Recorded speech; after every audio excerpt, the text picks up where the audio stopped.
Okay, listen up, nerds. Wizards of the Coast, aka Hasbro's Dice Rollin' Cash Cow, just dropped Heroes of the Borderlands. Translation, we need another box set, Steve. The Funko Pop division can't carry us forever, and these fucking Labubu's are eating our lunch! First impression, $50. Yeah, you heard me right. 50. That's a little steep for a starter set.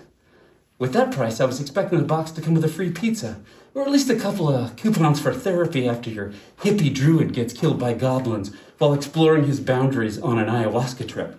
But hey, it's still cheaper than whatever Magic the Gathering box of poo they're selling this week. So they blessed us with another shiny box of dice and dreams, and in the process found a way to charge you $50 for the same shit your DM's been photocopying at Kinko's since 1998. Bravo, Wizards. Bravo.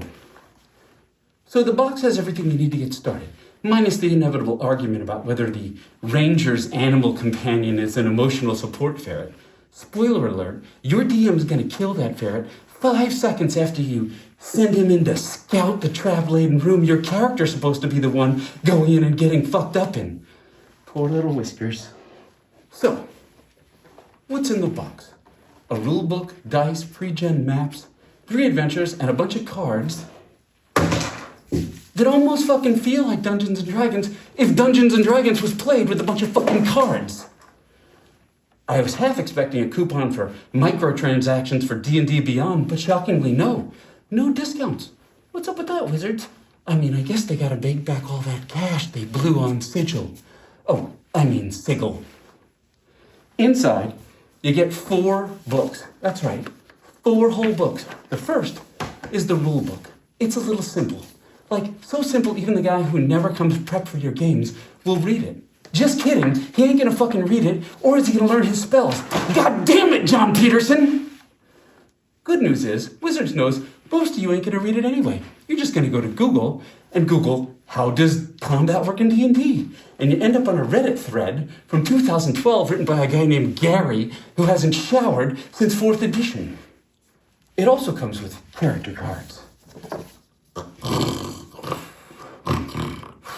I mean, so lame.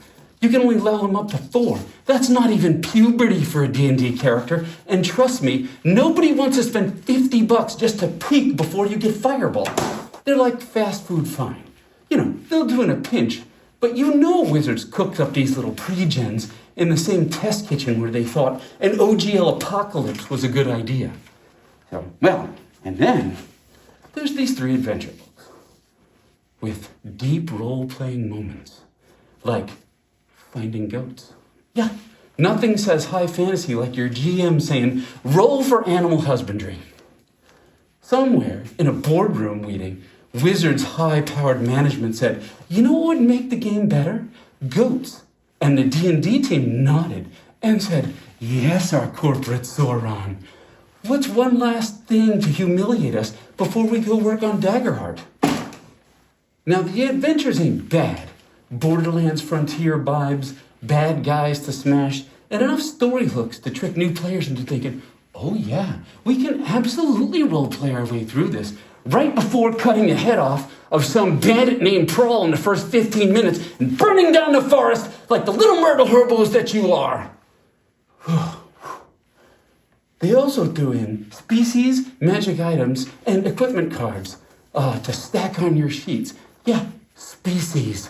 No more races, because apparently the word species makes everything less weird. You know how you define species? A group of organisms that can interbreed and produce fertile offspring. Gross. And then they included all these health tokens. A bunch of cardboard band-aids for losers. I mean, hasn't anybody ever heard of regeneration? I'd run out of these little cardboard biscuits before I was even done having one minivan fight with Wolverine. Now, if your wussy cleric dies, at 4th level, there's no resurrection. So just like when Grandma kicked over, there's no coming back. Now, let's talk NPC cards, because this little guy's my favorite. This is Dwern, the dwarf bookworm. This guy owns more books than anyone else in the keep. Riveting. Can't wait to watch him alphabetize scrolls while the party goes and finds those goats. Somewhere, some lucky intern's first dwarf character just made D&D canon. You're welcome, little Joey.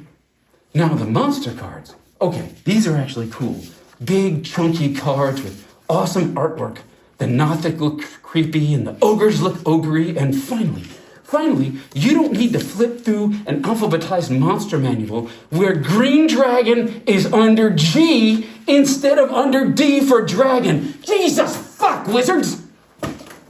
Okay, let's not forget the dice. Fancy, shiny, blood red beauties. That's right, obviously Deadpool inspired. Red, sleek, and just cool enough to finally get you that high school handy that you always dreamed about, as long as it's your own hand. Do they roll crits? Probably not, but damn, they're pretty. Oh, and baby, the maps. Have you seen these guys? The piece de resistance. These fold-out bad boys are huge. We're talking so big, you'll need a fancy Kickstarter gaming table big. And yeah, size matters, especially when you're compensating for a pre-gen fighter who can only get to 4. Final thoughts here. So yeah, Heroes of the Borderlands is basically D&D light. It's like diet soda. It'll keep you alive, but you never actually enjoy it. The box is shiny, the dice are sexy, and the maps are so big they could double as a tarp for your leaky roof. But the pre-gens peak earlier than your high school band career, and the Goat Quest? Bad choice, wizards. On Fireball scale, I give it 0 out of 1 Fireball. Until the wizard can actually yell, Fireball! Fireball! Fireball! At level 5, then we're just playing Dungeons and Babysitters here.